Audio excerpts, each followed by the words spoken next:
It was a cold, gray morning in Geneva. World leaders had gathered for what was supposed to be just another high-level summit. Among them sat powerful figures. Presidents, billionaires, kings. Cameras flashed. The world was watching. But something felt different that day. Seated at the edge of the table, quiet but unwavering, was Captain Ibrahim Traoré, young, confident, calm like a lion before it roars. Across the room, Donald Trump, freshly returned to the world stage, was his usual self, speaking loudly, commanding attention, joking about sanctions and power. But then, Traoré raised his hand, just once. The room went still, and before anyone could interrupt, he spoke a single sentence, a sentence no one saw coming. Trump froze. His mouth, wide open, stopped moving. The air in the room turned heavy. Cameras stopped clicking. You could hear hearts beating.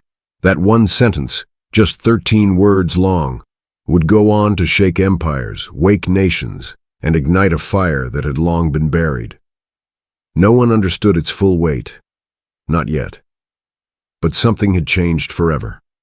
And this was only the beginning.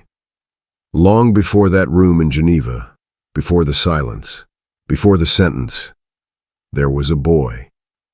He ran barefoot on dusty roads in Bobo-Dioulasso, chasing kites made of plastic bags, dreaming of skies bigger than the ones above him. His mother, Mariam, sold roasted corn by the roadside. His father disappeared during the uprisings when he was just 5. The world never gave Ibrahim luxury. It gave him pain, hunger, fire. He watched friends die from sickness that had a cure, but no access. He saw foreign men in big cars taking gold from his land, while his people had no clean water. But even as a boy, he refused to break. He read by candlelight. He trained his body and mind like a warrior. By 17, he had memorized quotes from Sankara and Malcolm X. He often whispered to himself, "One day I'll make them listen." No one believed him then. But now, decades later in Geneva, the boy from Bobo-Dioulasso had spoken. And the world, even Donald Trump, had listened. Rewind to that moment in the Geneva summit. Cameras rolled, eyes locked. And then, with a voice as still as thunder, Traoré said, "If Africa is poor, it's not because we lack resources. It's because you stole our silence." He didn't shout. He didn't raise a fist. But in that room, it sounded louder than any bomb. Trump blinked. He looked to his advisors. Then, silence. For the first time in decades, the man known for his loud comebacks had none. Journalists fumbled for their microphones. One delegate dropped his pen. African leaders exchanged glances, unsure whether to clap or cry. And somewhere deep inside, millions of screens across the world, in the huts of Mali, the favelas of Brazil, and the streets of Chicago, a young person paused and whispered, "He just said what we've all felt for years." Because it wasn't just a sentence, it was a mirror. And now, there was no looking away. That sentence echoed long after it was spoken. As reporters scrambled to make sense of it, one old journalist whispered to his young assistant, "That boy has seen something. You don't speak like that unless your soul has bled." And bleed he had. Years ago, Traoré led a night patrol with just 12 soldiers in the northern border region near Mali, a place forgotten by maps, but not by terror. They were there to protect a small village after reports of insurgent activity. It was supposed to be routine, but what they found broke him. Dozens of villagers, mostly women and children, had been killed, not by insurgents, but by a private security force guarding a foreign mining company. French accents, imported rifles, smuggled gold. And next to a burning hut, he found a drawing, a child's drawing. A stick figure holding hands with a soldier. On the back, in shaky French, "Thank you for protecting us, Captain." That day, he buried 23 people with his own hands. He didn't cry. But something changed. His silence became fire. And now, years later, that fire burned through a single sentence. In front of the world. The day after Geneva, news channels spun the story. Western media downplayed it. African youth lit the internet on fire. But while the world debated, Traore was quiet, somewhere in the sky, flying back to Ouagadougou. He didn't need applause. He needed air. As the jet touched down, he asked his driver to take him somewhere no protocol team would expect. His mother's grave. Miriam had passed during the COVID crisis. She had sold corn on the roadside for 31 years. She never owned a phone. She never learned to read. But she knew how to listen. He knelt by her tombstone, dirt still fresh from the last rain. "I said it, Mama," he whispered. "The sentence, the one you told me not to forget." Years ago, she had looked him in the eyes and said, "Never fear the rich man's voice.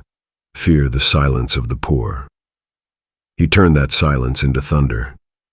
And though the world saw only a brave soldier that day, here he was, a boy, kneeling in the mud, talking to a stone. "I wish you had seen it," he said. But in the breeze that followed, he knew she had. 3 days after the summit, something unexpected happened. A video went viral, not of politicians, not of protests. It was a hospital room in rural Togo. In it lay a girl, maybe 11, frail, wrapped in donated blankets. Her eyes looked like they carried the weight of many storms. Beside her was a nurse holding a phone. On the screen, a replay of Traoré's speech in Geneva. When the sentence echoed, "If Africa is poor, it's not because we lack resources, it's because you stole our silence," the girl smiled. And then she cried. Her name was Aissata. She had been battling leukemia for 2 years. Her family had sold everything, goats, land, even the roof, to pay for medicine. The war had taken her father. The dust had taken her home. But Traoré's words reached her like sunlight through the dark. In the comments, someone wrote, "That child didn't cry from pain.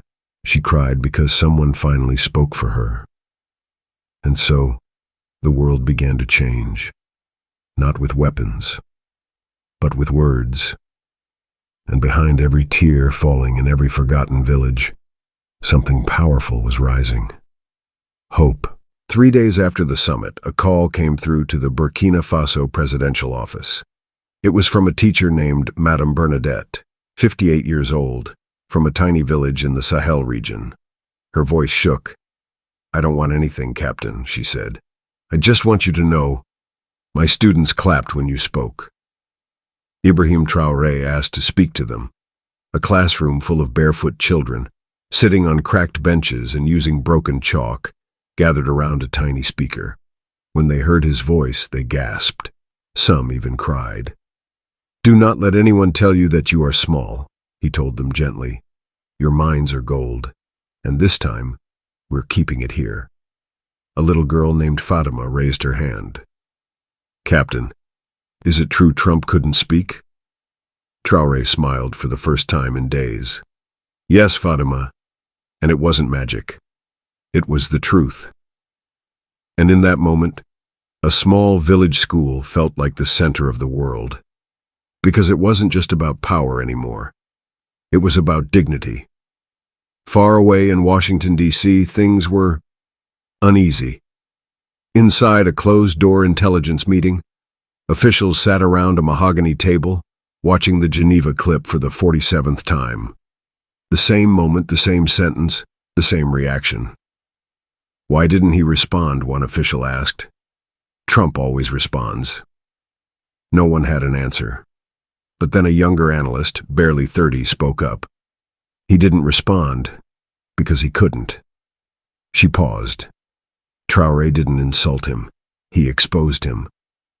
The room fell silent. Because the sentence wasn't just about Africa. It was about a system, one that used silence as a weapon. A system that got rich while children in the Sahel walked 8 kilometers for water. And now, the world was watching not America, but a young African captain.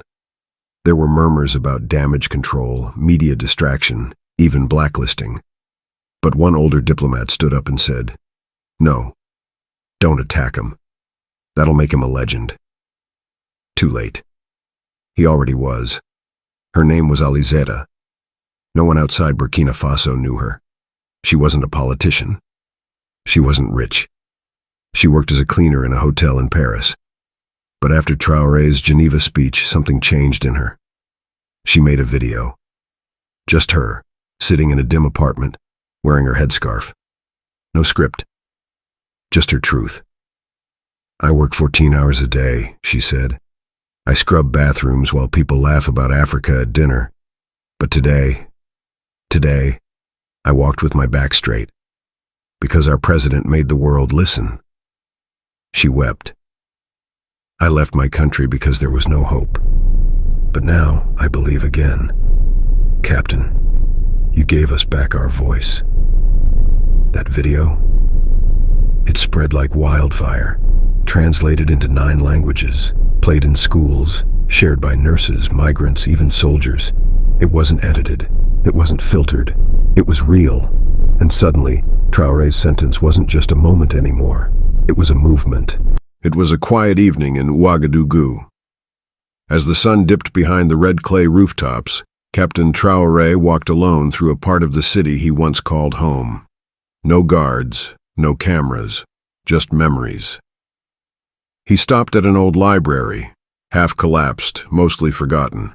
Inside, a young boy named Ousmane was cleaning. Ousmane recognized him instantly, but said nothing, just watched, curious, respectful. Then the boy pointed to an old, dusty envelope hidden between torn books. "Someone said to keep this safe," he whispered. Traoré opened it carefully. Inside was a handwritten letter from a soldier who had died fighting terrorists in the north.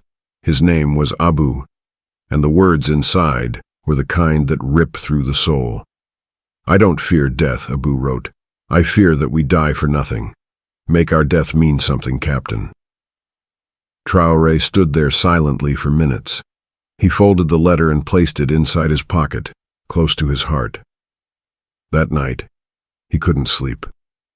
Because that sentence he said in Geneva, it wasn't just for cameras. It was a promise to the dead. And that promise was just beginning.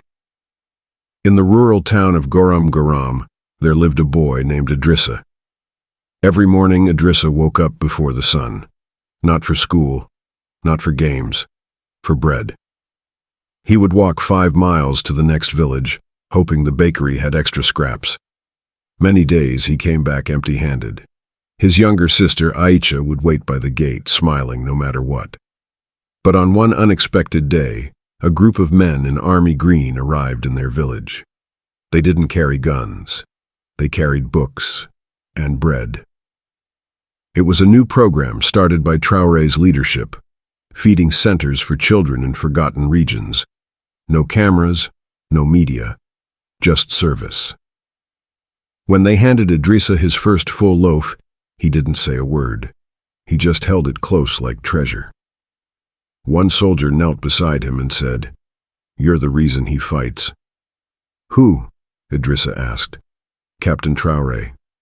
That night, Idrissa made a promise to Aisha. "One day I'll help him too." And he meant it. In that small moment, buried deep in the Sahel, something bigger was rising. Not war, not politics, but hope. 10 days after the Geneva summit, whispers started. In a private hotel room in Brussels, men in suits met in secret. They weren't presidents, they weren't soldiers, they were something worse.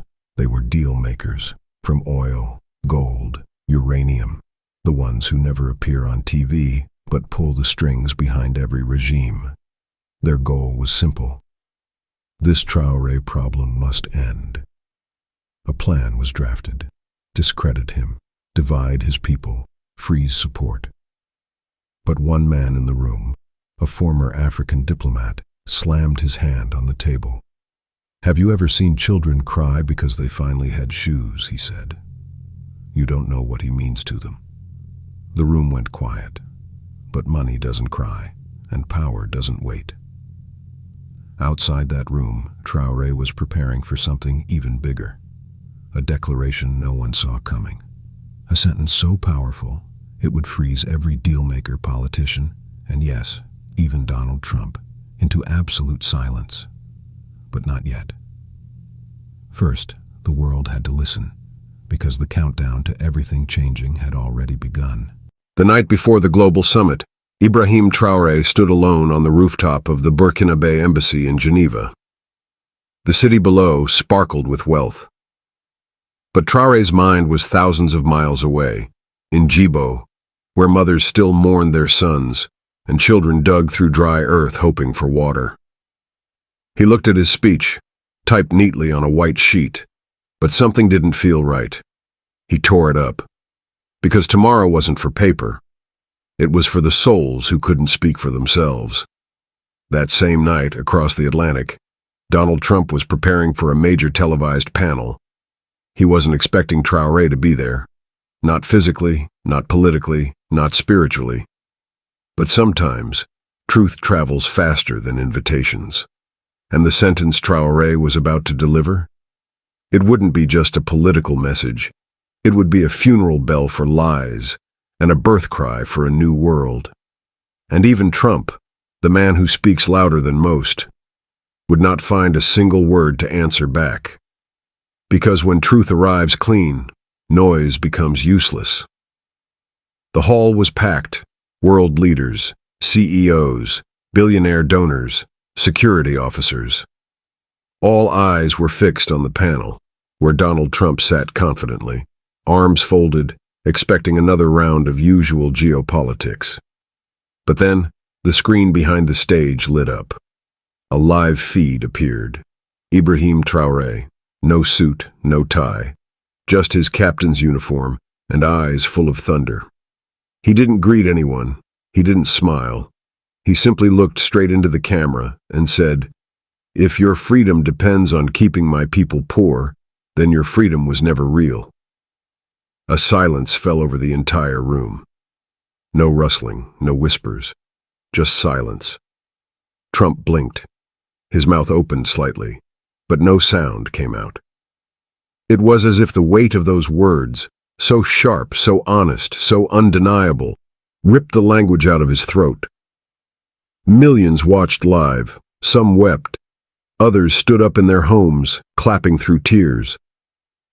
Traoré didn't continue. He didn't need to. That one sentence had said everything. And for the first time in years, the world stopped to listen, not to power, but to truth.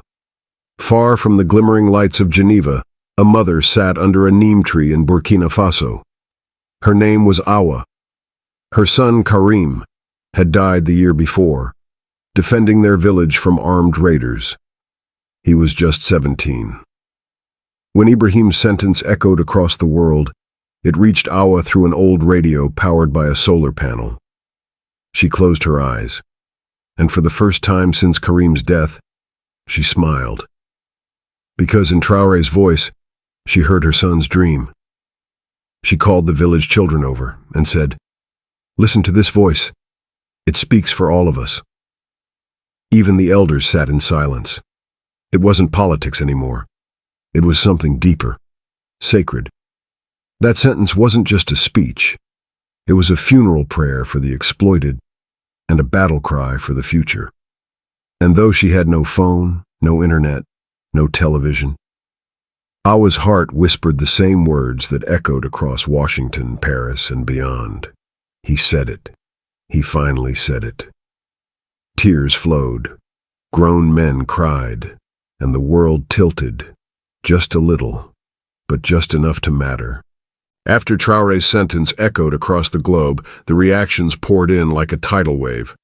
Some Western leaders called it reckless. Others said it was brave, but none could ignore it. CNN ran the headline, "Traoré's Truth, the sentence heard around the world." Young people in South Africa, Haiti, Brazil, and even Detroit held protests, holding banners that read, "Our freedom must include theirs." Meanwhile, Trump canceled 2 interviews, His team refused to comment. Because how do you argue with a man who speaks from wounds, not strategy? In Burkina Faso, something happened that hadn't happened in years. People danced. Even the elders. Because one of their own had stood before the giants of the world and didn't bow. He didn't ask for aid. He didn't plead for sympathy. He declared dignity. And suddenly, in dusty villages and crowded refugee camps, hope returned. One man, one sentence. And the illusion of silence was shattered. But what no one knew was this. Traore had one more thing to say. And this time he wouldn't say it alone. Weeks after the summit, Traore visited a rural school in Koudougou. The children had no shoes. Some had no parents.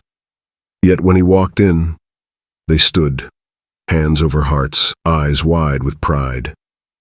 A teacher handed him a letter, written by a 9-year-old orphan named Aïcha. Her words were shaky but powerful. Captain Traoré, thank you for saying what my father couldn't. Thank you for making the world listen. I will grow up and fight with my books like you fight with your voice. He folded the letter and cried, not a tear of weakness, but of knowing he'd started something he might never finish, but that these children would. He turned to the class and said, never believe your voice is too small. The world is loud, but truth is louder. And just like that, every child stood taller. From then on, Traoré didn't walk alone. He was followed by a movement, not of soldiers, but of students, farmers, mothers, and dreamers. They didn't march for war. They marched for justice, and they carried his sentence like scripture. If your freedom depends on keeping my people poor, then your freedom was never real. Months later, a summit was held again, but this time, not in Paris or New York. It was in Ouagadougou, and the seat Trump once occupied was left empty. Traoré stood before the world, not just as a soldier, but as a symbol. He didn't give a speech. Instead, he invited Aïcha to the podium. She read a new letter, short, clear, beautiful. We are not begging, we are building. The hall erupted in applause, but this time it wasn't diplomatic. It was genuine. Some wept, because what began as one sentence had become a revolution of dignity. And as the sun set over Burkina Faso that evening, an old woman whispered, now the world sees what we've always known. And so do you. You felt it, every chapter, every tear, every word. This is not fiction. This is the heartbeat of a new world. My friend, if this story touched your soul, subscribe right now, so you never miss stories that shake your spirit, like this video. If your heart felt heavy, and your eyes felt warm, and drop a comment, even just one sentence. Tell us what line made you cry. Tell us what gave you hope. This is not just another video. This is a movement, and you are part of it. Stand with Traoré, the sentence that changed the world. Thank you for watching. Let's change the world one truth at a time.